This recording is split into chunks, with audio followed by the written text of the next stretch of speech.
Hello friends, मैं हूं योगेश दीवान और आज हम बात करेंगे दोस्तों कि देश के अगले मुख्य चुनाव आयुक्त कौन होंगे। इसके बारे में डिटेल से देख लेंगे दोस्तों। और साथ ही दोस्तों इनके कार्यकाल, इनके कार्य, इनके सेवा शर्तों के बारे में भी डिटेल से देख लेंगे। ठीक है दोस्तों, तो देखते हैं दोस्तों आज का लेक्चर डिटेल से। तो दोस्तों सुनील चंद्रा जी होंगे देश के अगले मुख्य चुनाव आयुक्त। ठीक है दोस्तों, तो कौन होंगे? सुनील चंद्रा जी। ठीक है दोस्तों, और इससे पहले दोस्तों इसके बारे में डिटेल से देखेंगे। उससे पहले आप अभी तक मेरे इस चैनल को सब्सक्राइब नहीं किए हैं तो प्लीज़ सब्सक्राइब कर लीजिएगा, ताकि मुझसे रिलेटेड जो भी अपडेट्स हैं आपको टाइम टू टाइम मिलता रहे। ठीक है दोस्तों, तो आगे देखते हैं दोस्तों। वरिष्ठतम चुनाव आयुक्त को मुख्य चुनाव आयुक्त नियुक्त करने की परंपरा का निर्वहन करते हुए सरकार ने निर्वाचन सदन में शीर्ष पद के लिए उनके नाम पर मुहर लगा दी है। ठीक है दोस्तों, तो इस प्रकार से मुहर लग गया है दोस्तों कि वरिष्ठतम जो है चुनाव आयुक्त जो थे, कौन थे दोस्तों? सुनील चंद्रा जी थे, जिनके नाम पर मुहर लगा दिया गया है कि अगले चुनाव आयुक्त वही होंगे। ठीक है दोस्तों, इस प्रकार से कंफर्म हो गया है। आगे देखते हैं दोस्तों। मुख्य चुनाव आयुक्त सुनील अरोड़ा के पद से हटने के एक दिन बाद 13 अप्रैल को सुशील चंद्रा पदभार ग्रहण करेंगे। ठीक है दोस्तों, तो यहाँ पर दिया गया है क्या है, कब पदभार ग्रहण करेंगे? 13 अप्रैल को दोस्तों। तो 12 अप्रैल को क्या है, सुनील अरोड़ा जी क्या है पदमुक्त हो रहे हैं। ठीक है दोस्तों, और उनका जो कार्यकाल है दोस्तों कब तक का रहेगा, वो है दोस्तों 14 मई 2022 तक के लिए वे पद पर बने रहेंगे। ठीक है दोस्तों, 2022 तक के लिए बने रहेंगे, तो 1 साल के लिए बने रहेंगे। ठीक है दोस्तों, इस प्रकार से समझ सकते हैं। और दोस्तों साथ ही दोस्तों इनके लिए काफ़ी इंपॉर्टेंट हो जाता है, क्योंकि दोस्तों अभी जो है हाल ही में पश्चिम बंगाल में इलेक्शन हो रहे हैं दोस्तों। और साथ ही दोस्तों अब आने वाले अगले साल मार्च में दोस्तों उत्तर प्रदेश, उत्तराखंड, पंजाब, मणिपुर जैसे राज्यों में भी विधानसभा चुनाव होने वाले हैं दोस्तों। इस प्रकार से इनके लिए काफ़ी इम्पोर्टेंट बन जाता है। तो सुशील चंद्र जी के ऊपर काफ़ी जो है दोस्तों कार्यभार रहेगा दोस्तों। ठीक है, आगे देखते हैं दोस्तों। निर्वाचन आयोग, निर्वाचन आयोग के बारे में देखते हैं दोस्तों डिटेल से। क्या है दोस्तों, ये अनुच्छेद 324 के अंतर्गत एक संवैधानिक बॉडी है दोस्तों।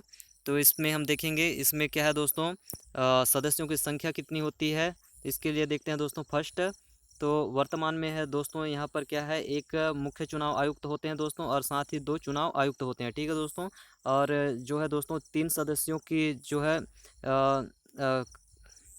है दोस्तों कमीशन जो है 1 अक्टूबर 1993 से जो है 3 सदस्यों की आयोग है दोस्तों। ठीक है, इसका सचिवालय देखते हैं दोस्तों। तो इसका सचिवालय कहाँ पर है, तो इसका सचिवालय दोस्तों नई दिल्ली में, याद रखेंगे।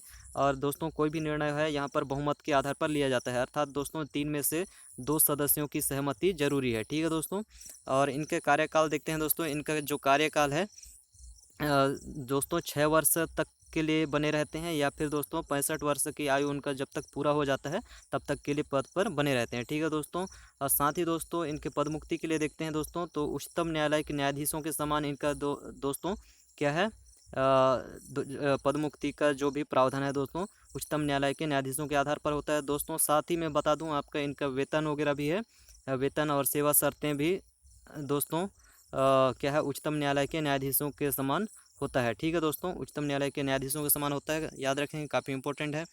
आगे देखते हैं दोस्तों डिटेल से।